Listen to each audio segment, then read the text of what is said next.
अस्सलाम वालेकुम या साहिबुल असर व ज़मान हफ़िज़ान मुर्शद अब्द हैदर। कुरान मजीद और हिंदुओं की किताब भगवत गीता की मिलती जुलती बातें।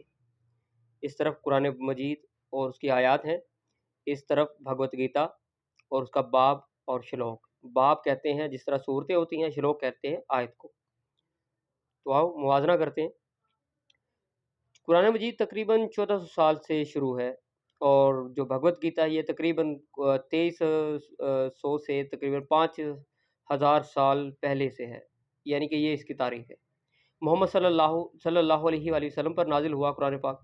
ये मुसलमानों की किताब है, जबकि ये हिंदुओं की किताब है भगवत गीता और हरी कृष्ण की बातें हैं। ठीक, ये इस किताब में ये है।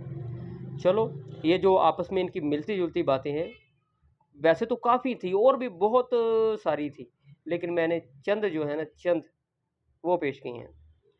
सूरत अल बकरा में 152 नंबर आयत है जी। बस तुम मुझे याद करो मैं तुम्हें याद करूँगा, तुम मुझे याद करो मैं तुम्हें याद करूँगा।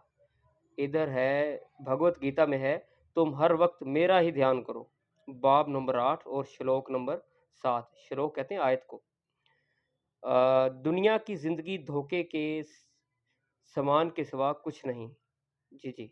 और इधर है ये दुनिया आर्जी है, दुखों से भरी हुई है, बाब नंबर 8 और श्लोक नंबर 15। ये सूरत अल हदीद है, 20 नंबर आयत है। और आगे है सूरत अल नजम की 39 नंबर आयत। इंसान के लिए वही है जिसकी उसने कोशिश की। इधर है इंसान अपने अमाल के मुताबिक फल पाता है, बाब नंबर 4 और श्लोक नंबर 17। बात समझ रहे? आगे बहुत ही यानी कि मेन चीज़ यानी कि जो जिसने मुझे भी बहुत परेशान कर दिया, ये सूरत इखलास है। कुल हु अल्लाहु अहद, कहो कह दो वो अल्लाह एक है। ठीक है, अल्लाहु समद, अल्लाह बेनियाज है, वो ना किसी का बाप है ना किसी का बेटा और ना कोई इसके बराबर है। ये है कुल हु अल्लाहु अहद, सूरत इखलास।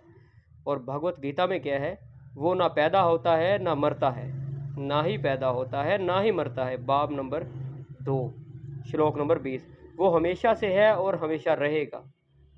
कहते मुझ जैसा कोई नहीं, सब कुछ मुझ पर कायम है, मैं तमाम कायनात का मालिक हूँ, मैं असल सबब हूँ, मैं तमाम कायनात का मालिक और असल सबब हूँ। ये इसके श्लोक नंबर है 7, बाब नंबर 7 श्लोक नंबर 7।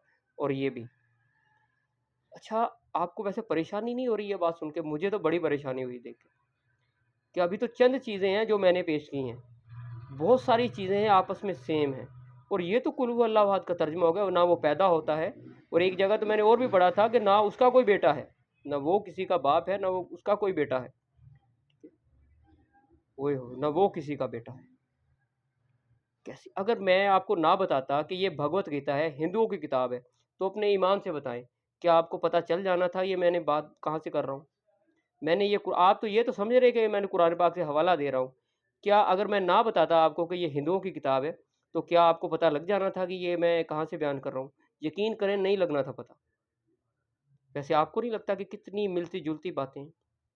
ओए होए, मुझे तो एक चीज़ समझ आ रही कि ये बंदे जो है ना, बंदे ये खुदा को बांट कर एक दूसरे के खुदा के दुश्मन बन गए। खुदा बांट कर एक दूसरे के खुदा के दुश्मन बन गए, एक दूसरे के दुश्मन बन गए। ये कितनी गहरी बातें थी जो हमसे छुपाई गई हैं, हमें पता ही नहीं इन चीज़ों का। क्या ताल्लुक है? वैसे उलमा से पूछें, इनका क्या ताल्लुक है एक दूसरे से? और जबकि हमने तो कुरान पाक में ये भी पढ़ा है कि अल्लाह पाक फरमाता है इनसे कहो कुरान जैसी एक आयत बना के ले आएं, एक सूरत बना लें, एक आयत बना के ले आएं। जबकि इधर ये हूबहू वही चीज़ें जो इधर बयान हो रही हैं उसके साथ मिलती जुलती, थोड़े से लफ्ज़ों के हेर फेर के साथ वही चीज़ आ रही। और ये 5000 तकरीबन साल पुरानी है और ये 1400 साल से शुरू है। ठीक है, ये अल्लाह का कलाम है। बस ये कलाम किसका है? मेरा सवाल है, ये कलाम किसका है? हमने तो सुना कि ये काफिर होते हैं, ये बुत परस्त होते हैं, ये सही नहीं होते, इनकी हर चीज़ गलत है। तो जब उनकी किताब पढ़ी जा रही है तो किताब में तो जनाब ये चीज़ें आ रही हैं। बाकी कहीं ना पंगा ज़रूर है। अब मुझे समझ आया कि बूटे को क्या परेशानी है।